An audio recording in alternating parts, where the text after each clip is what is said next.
오늘 우리에게 주신 하나님 말씀은 출애굽기 29장 35절에서 46절 말씀까지입니다.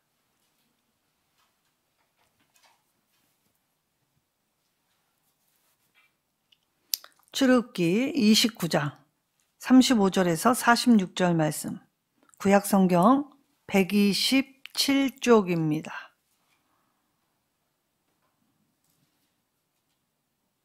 우리 한 절씩 교독하도록 하겠습니다. 너는 내가 네게 한 모든 명령대로 아론과 그의 아들들에게 그같이 하여 이레 동안 위임식을 행하되 매일 수송아지 하나로 속죄하게 하여 속죄제를 드리며 또 제단을 위하여 속죄하여 깨끗하게 하고 그것에 기름을 부어 거룩하게 하라. 너는 이레 동안 제단을 위하여 속죄하여 거룩하게 하라. 그리하면 지극히 거룩한 제단이 되리니 제단에 접촉하는 모든 것이 거룩하리라. 내가 제단 위에 드릴 것은 이러하니라. 매일 1년 된 어린 양 2마리니 한 어린 양은 아침에 드리고 한 어린 양은 저녁 때에 드릴지며 한 어린 양에 고운 밀가루 10분의 1 에바와 찌은 기름 4분의 1 흰을 더하고 또 전제로 포도주 4분의 1 흰을 더할지며 한 어린 양은 저녁 때에 드리되 아침에 한 것처럼 소제와 전제를 그것과 함께 드려 향기로운 냄새가 되게 하여 여호와께 화제로 삼을지니 이는 너희가 대대로 여호와 회방문에서 늘 드릴 번제라. 내가 거기서 너희와 만나고 내게 말하리라. 내가 거기서 이스라엘 자손을 만나리니 내 영광으로 말미암아 회막이 거룩하게 될지라.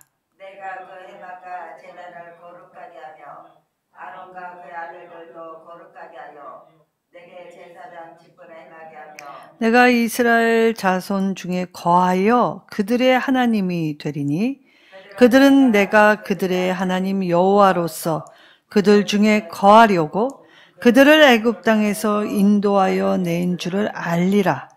나는 그들의 하나님 여호와니라. 아멘. 하나님의 편재, 신학 용어입니다. 그러니까 하나님은 어디에나 계신다라는 뜻이지요. 그리고 하나님은 어디에도 제약을 받지 아니하십니다. 하나님은 어디 특정 장소에 한정되어 계시지도 않고 그리고 이 갇혀 계신 분이 아니시죠. 그래서 천지 만물을 창조하시고 하나님은 그 천지 만물의 이 모든 것이 되어주셔서 기초가 되어주시고 울타리가 되어주시고 보호자가 되어주셨기 때문에 하나님의 손길이 안 미친 곳이 없고 그리고 하나님 앞에 이 숨을 수 있는 공간이나 시간이나 장소가 있지 않게 되지요. 오늘 특별히 하나님께서 이 하나님의 편재 앞에서 구별하여 주신 공간, 하나님이 이 백성들을 만나 주시는 공간, 바로 회막입니다.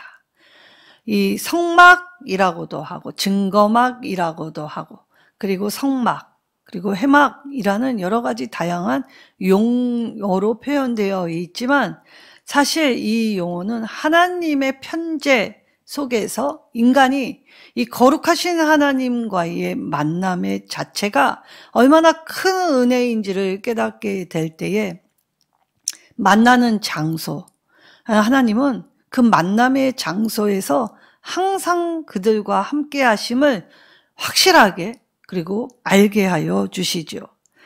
자, 그러면 대제사장이 1년에 한 번 이 지성소로 나아가게 될 때에 사실 대제사장 이 언약궤 법궤 안에서 앞에 속죄소 앞에서 한마디도 할 수 없습니다.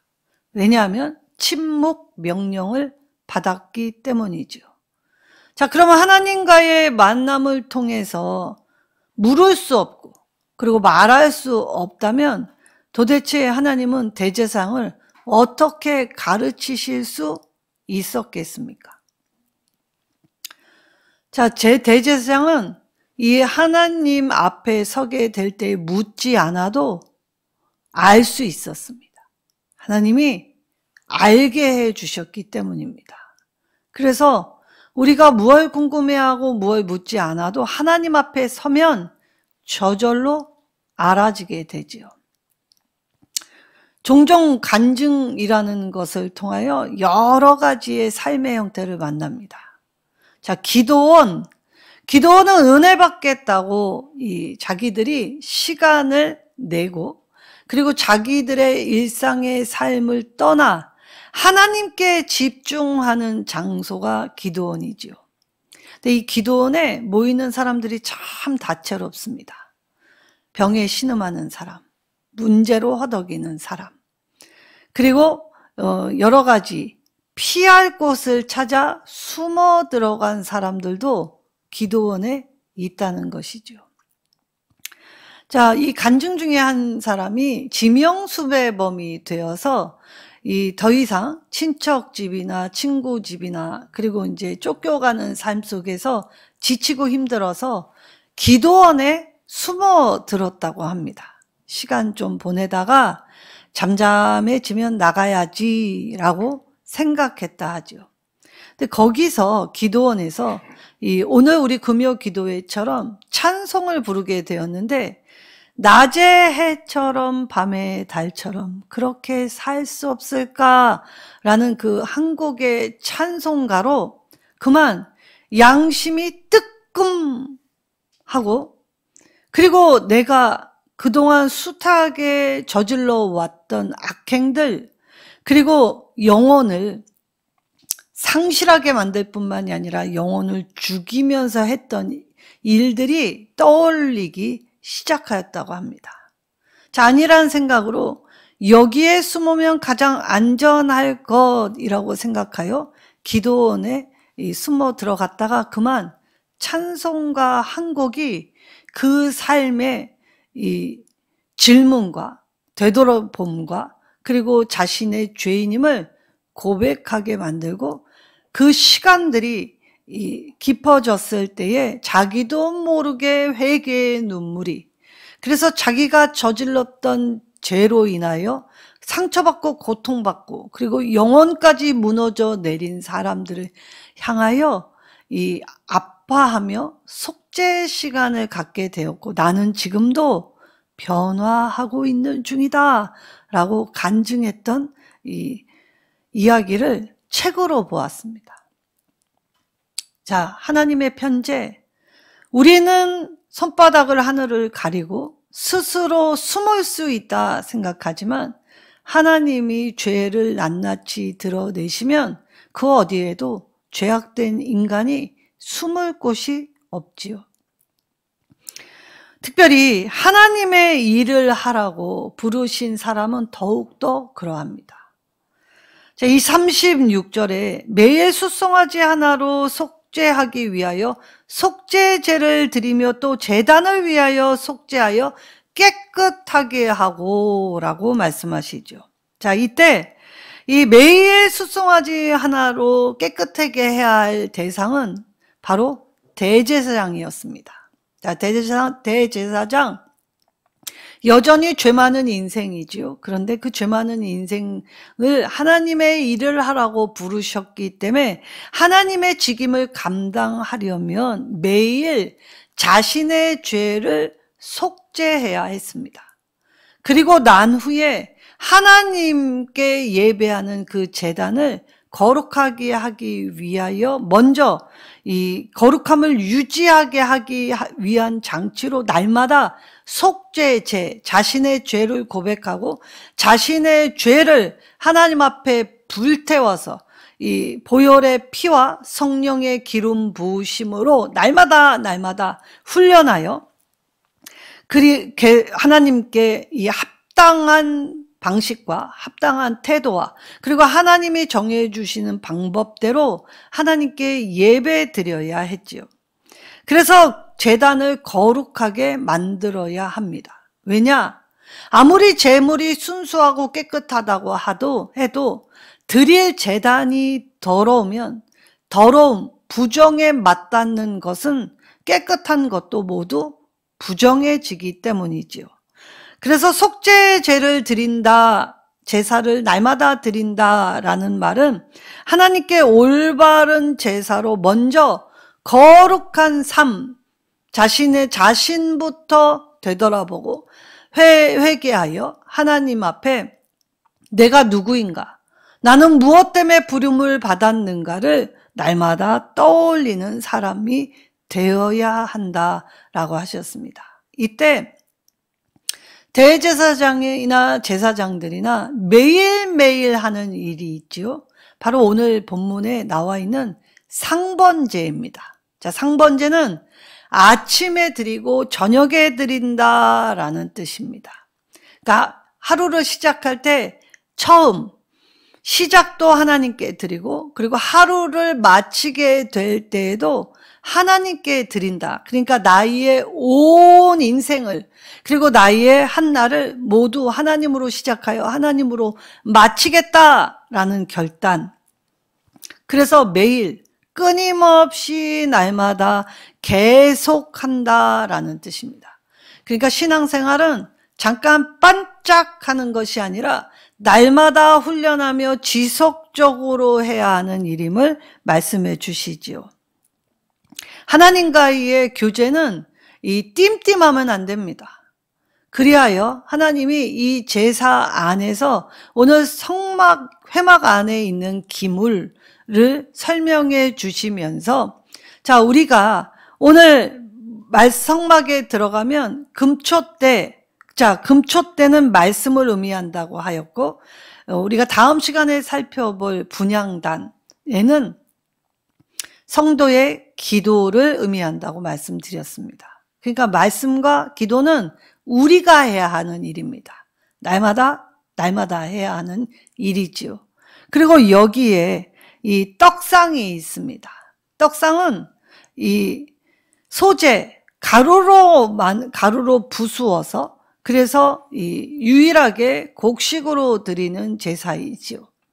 그래서 하나님께 이 진설병상에 올려져서 7일에 한 번 이 떡을 갈게 되죠. 왜냐하면 이것이 부패하면 부정하기 때문에 7일에 한 번씩 교체하게 합니다. 그래서 떡상은 무엇을 의미하냐? 온전한 헌신을 의미합니다. 그래서 우리가 일주일에서 주일 하루를 헌신하며 보내게 되지요. 기도와 말씀은 날마다 해야 하지만, 헌신은 하나님 앞에 모여서 하나님 앞에 예배하는 공간 안에서 우리가 이 주를 위한 헌신 한 번 하면 족하다라고 하셨습니다. 자, 이때에 이 말씀과 기도를 매일매일 하다라고 하죠. 이때에 이 기도가 중노동이라는 말 들어보셨습니까? 기도가 왜 그냥 우리가 눈 감고 손 모아 입술로 중얼중얼 하는 것인데 왜 중노동이라고 표현을 하냐? 바로 이것이 어원이 같기 때문입니다. 자, 기도는 팔랄이라고, 이 히브리어가 팔랄이라는 단어이고, 노동은 팔라라는 단어입니다.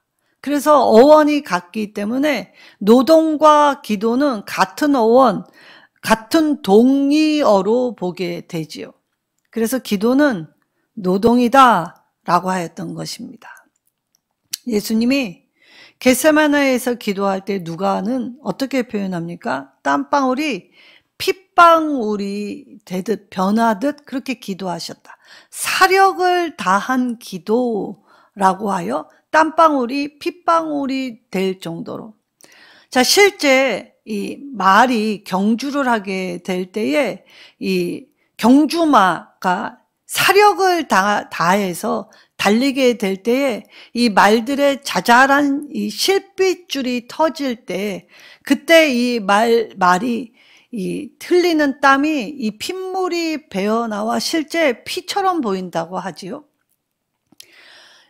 이 미물도 사력을 다하면 땀이 핏방울처럼 보이게 달리는데, 예수님은 온 인류의 죄를 담당하셨기 때문에 천사가 돕고 있고, 그리고 제자들에게 깨어 기도하라고 당부하셨을 때에도 예수님도 마찬가지로 땀방울이 핏방울이 될 정도로 이 기도하신 본을 보여주셨습니다. 그래서 기도는 노동이라고 했던 것입니다. 기도는 중노동입니다. 왜냐? 나 한 사람만을 위해 기도하는 것이 아니라, 내 문제 해결을 위해 기도하는 것이 아니라, 남을 살리고 남을 돌보고 남에게 베풀 수 있는 통로가 기도였기 때문이지요. 타민족의 멀리서 들려오는 그 아픔이 마치 내 가족이 당하는 아픔인 양 떠오르는 것. 그것이 바로 기도자가 온 세계를, 그리고 민족을, 국가를, 그리고 자기의 지역사회를, 가정을, 그리고 친구를 위해 기도할 때 마치 이렇게 사력을 다하듯이 반드시 살리기 위한 몸부림으로 해야 하는 일이라는 것. 우리가 그래서 기도와 말씀은 상번제처럼 아침과 저녁, 무시로, 수시로, 날마다 훈련해야 했던 것입니다. 사람은 이렇게 날마다 하나님과 교제해야 합니다. 고작 일주일에 한 번, 수요예배 한 번, 금요일날 한 번, 이렇게 띵띵의 교제가 아니라 내가 아침에 눈을 떠 하루를 시작할 때에도 하나님 말씀으로, 그리고 내가 하루를 잘 보내고 나서 저녁에 쉼을 가질 직전에 말씀으로 무장해야 거룩한 하나님 제사장의 직분을 수행할 수 있다라고 하셨던 것이죠. 제사장을 거룩하게 하시는 건 이 제단에서 드리는 속죄 제사 형식이 아니라 하나님이십니다. 다시 말하면 인간은 거룩하지 않지요. 그런데 하나님이 정해주신 규칙, 방법, 그 절차를 따라 행하게 될 때 의롭다는 하나님의 인정이 오기 때문입니다. 그래서 우리가 죄인이지만, 부족하지만 하나님의 나라를 위하여 일꾼으로 부름받아 헌신할 수 있었던 건 하나님의 방법대로, 하나님의 마음으로, 시선으로, 그리고 하나님 중심으로 우리가 그렇게 매일매일 날마다 끊임없이 계속적으로 쉬지 않고 하나님께 헌신할 때 기도와 말씀으로 하나님 앞에 바로 서면 하나님이 그 모습을 보시고 의롭다 인정해 주시기에 우리의 속죄, 우리의 죄의 고백이 하나님께 용서함 받는 은혜의 통로가 되는 것입니다. 자, 이 상번제, 말씀대로 살 때 거룩하게 된다라는 걸 강조해 주셨던 것이죠. 이 상번제는 사실 신약 시대에, 예수님 시대의 헤롯 성전에서도 날마다 드려졌습니다. 이때 몇 가지의 의식 절차가 함께 드려졌는데, 그때에는 성경 봉독, 그리고 찬양, 시편 낭송이 포함되어 있지요. 자, 유대인들이 그 회당에서 이 안식일에 이 하나님의 말씀을 듣지 않습니까? 랍비들에게. 그러면 우리는 오늘날 목사가 설교를 하면 설교를 듣고 바로 집으로 돌아가지만, 사실 유대인들은 그 안식일의 회당에서 랍비를 통하여 성경 말씀을 듣게 되면 그때부터 저녁 늦은 때까지 이 말씀을 붙잡고 토론합니다. 과연 이 뜻이 내 삶에 어떠한 중요 가치를 지니는지, 이 말씀은 어떠한 의미를 가지고 있는지 서로 묻고 질문하면서 더 새로운 말씀을 볼 수 있는 관점을 키우는 훈련들을 이 회당에서 오랜 시간에 걸쳐 하죠. 근데 오늘날의 우리 성도들은 어떠합니까? 말씀이 조금만 길어지면 시간 되면 딱 예배 안 끝났는데 박차고 나갑니다. 내 마음에 조금 안 들면 박차고 나가죠. 하나님께 드림이 아니라 내 방식, 내 멋대로 하면서 예배 드렸다, 아니 예배 보았다라고 표현하죠. 자, 아이들이 학원 갈 때 이 선생님한테 나 학원 끊을 거예요 라고 말하는 것과 똑같은 것입니다. 내가 주체가 되면 그건 더 이상 예배가 될 수 없죠. 예배는 하나님의 방법과 하나님의 말씀을 따라 오래 묵상하며 그러한가 아니 그러한가 날마다 그것을 떠올려 보아야 하는 것입니다. 자, 오늘 말씀에 아주 특별한 것들이 몇 가지가 있는데 바로 이 45절에 거한다라는 표현을 하시지요. 하나님께서 이 45절에 이스라엘 자손 중에 거하다라고 하는 건 항상 함께 하시겠다는 뜻입니다. 내가 느끼든지 느끼지 못하든지 나의 반응이 중요한 것이 아닙니다. 하나님의 편재는 내가 느끼든지 아니 느끼든지 깨닫든지 못 깨닫든지 항상 우리와 함께 하시며 우리를 돌보시고 인도하시죠. 때때로 안타까워하시며 때때로 누구보다 눈물을 흘리시며 그래서 우리에게 함께 거하시겠다고 선언하신 이 하나님의 말씀은 이 회막은 우리에게 아주 특별한 은혜이자 자비였지요.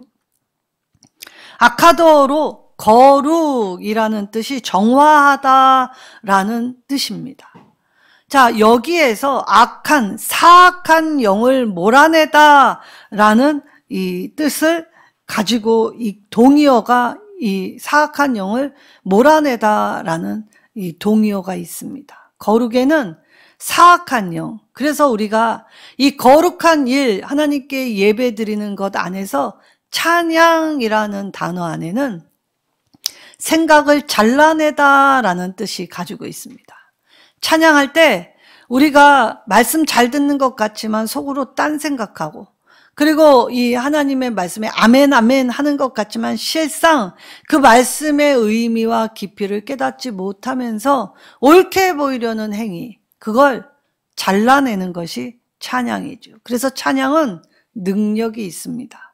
내 잘못된 사고를 잘라내어 하나님의 것을 채우고 하나님의 영광으로 가득한, 그래서 제사장들에게 오늘 이 위임 절차를 7일 동안 계속 반복하라 하시죠.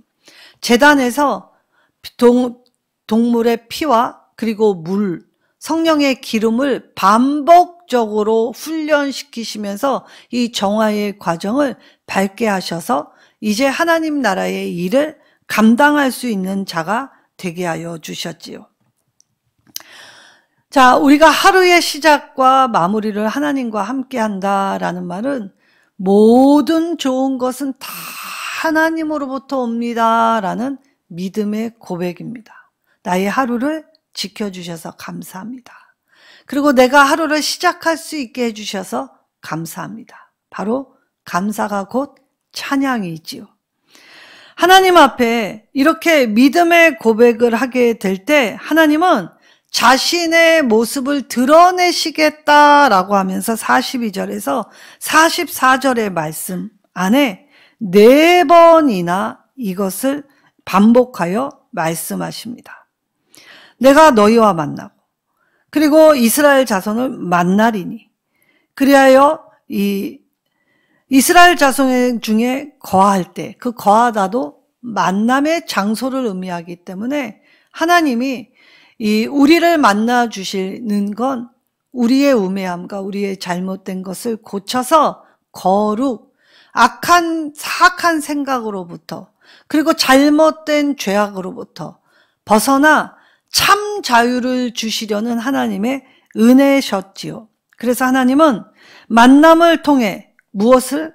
제사 속에서 우리의 예배 속에서 하나님을 만날 수 있게 하셨다는 것입니다. 자, 그러면 우리가 흠없는 것, 절름발이, 눈먼 것, 상처난 것이 아닌 온전한 제물, 깨끗한 제물을 하나님께 드리기 위하여 구별하였지요.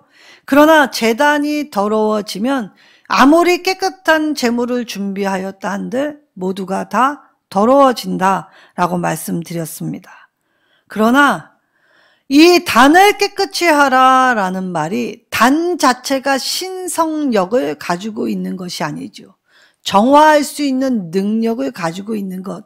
그래서 성결 의식이 단과 제물을 거룩하게 함을 갖추게 한다는 것이 아닙니다. 피 뿌리고 기름 바르는 그 과정을 통해 하나님께서 그걸 거룩하게 여겨주시고 깨끗하게 하셨기 때문에 하나님과 접촉할 때 깨끗해진다는 것이죠. 근데 이때에 부정해지는 건 순간 바로 즉각적으로 더러워지죠. 그래서 부정은 바로 접촉할 때, 맞닿을 때 순간적으로 더러워지지만 정화는 어떠합니까? 이건 꽤 많은 시간을 걸쳐서 정화의 과정들을 그래서 순차적으로 천천히 정화됩니다. 그러니까 죄에 물드는 건 순식간이고 죄에서 물든 것을 깨끗하게 고침받는 건 꽤 오랜 시간이 걸린다는 것이지요. 그리하여 하나님이 오늘 이 깨끗하게 거룩하게 하시기 위하여 우리가 할 수 있는 유일한 일 무엇입니까? 하나님의 말씀을 따라 사는 것입니다. 하나님의 말씀을 따라 살 때 먼저 나 자신을 돌아다 보아야 하죠. 그래서 신앙은 나를 객관화시키는 일입니다. 근데 우리가 나를 객관화시키는 일이 얼마나 어려운지 아십니까? 나 스스로도 내가 입술로는 죄인이라 날마다 고백하면서도 마음속으로는 쟤보다는 내가 낫지 않아? 에이, 이 정도 하면 잘하고 있는 거지 라고 생각하며 꽤 괜찮은 것처럼 여기지요.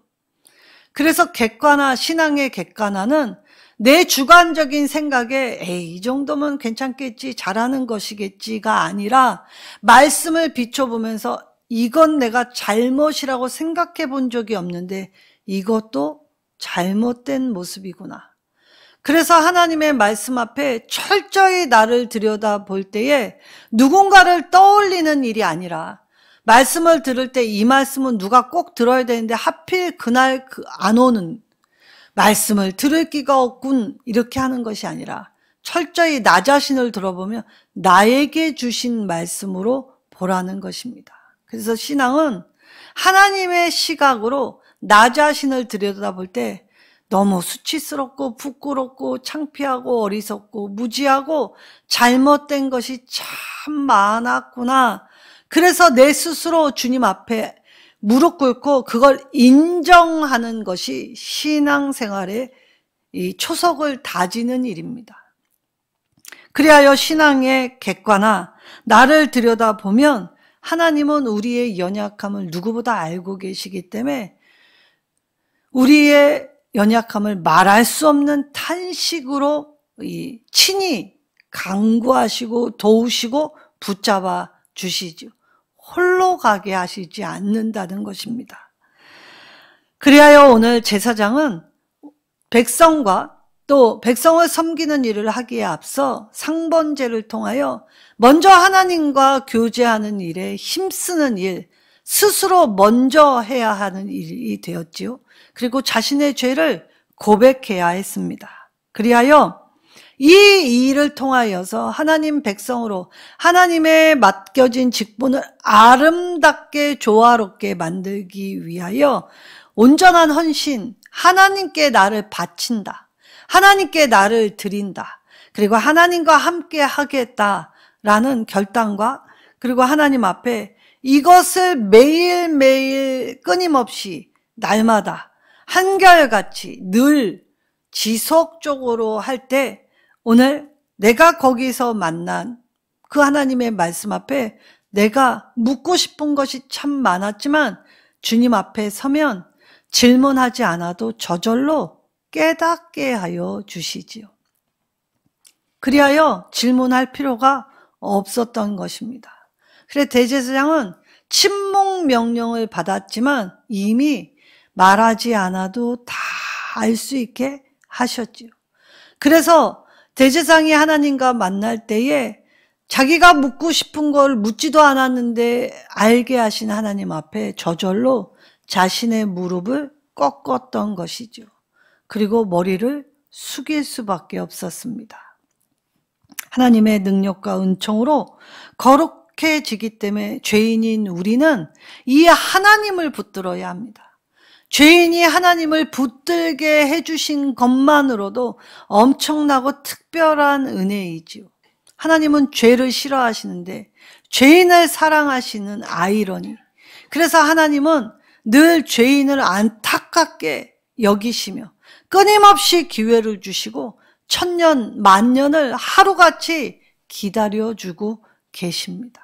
이러한 하나님의 인내를 불평하며 원망하며 하나님의 편재 앞에, 하나님의 손길 앞에, 하나님의 눈길 앞에, 하나님의 마음 앞에 서면서도 하나님 없다, 하나님 모른다, 하나님은 어디에도 안 계신다 라고 생각하면 우리는 성경이 말씀하시는 대로 우리가 행한 대로 보응받게 될 것입니다.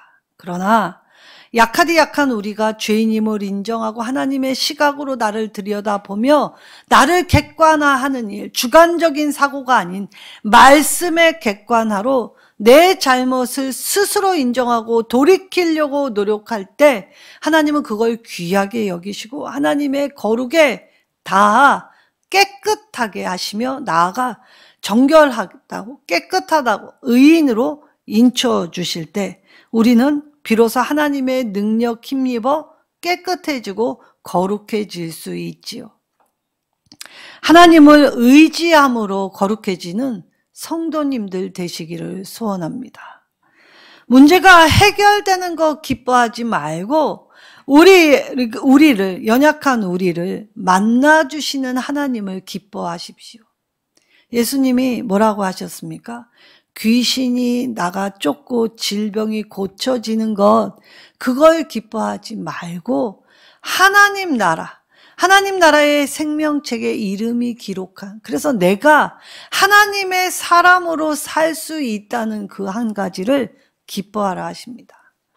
기도하여 소원이 이루어지고 질병이 나아지고 고작 그걸로 하나님을 축소시키고 하나님을 가둬놓으면서 나는 하나님을 믿는다라고 하면 종교의 감옥에 갇히게 되어 있지요. 때로는 하나님은 이 벼랑 끝으로 나를 내모시고 그리고 하나님의 손으로 내 등을 미실 때가 있습니다. 하나님 어떻게 나한테 이렇게 하시느냐고. 나는 헌신하고 나는 하나님께 드린 것이 많은데 이러실 수는 없다고 우린 불평하지요. 그래서 살라고 파닥파닥 하다 보니 나도 모르게 창공을 날아오르는 순간에 이것이 하나님의 뜻이었구나를 깨닫면 그 전에 보이지 않는 더 드넓은 광활한 대지가 저 지평선 너머에 큰 바다 끝이, 그래서 내가 바다 끝에 거할지라도 주께서 거기 계시고 내가 죽음의 공포에 벌벌 떨 때 바로 그곳에서도 주님이 같이 계심을 발견하면 내가 주의 영을 떠나 어디로 가오리이까 시편의 기자처럼 우리도 주님을 향하여 찬양할 수 있게 되겠지요.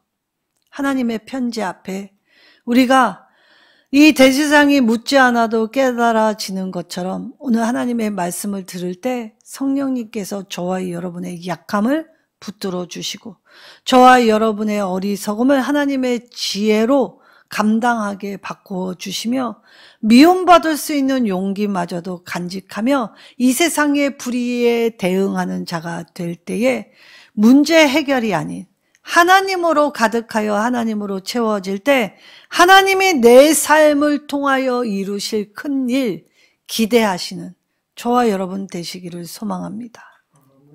하나님의 능력, 온갖 좋은 은사로 감당할 수 있도록 부어주실 것입니다.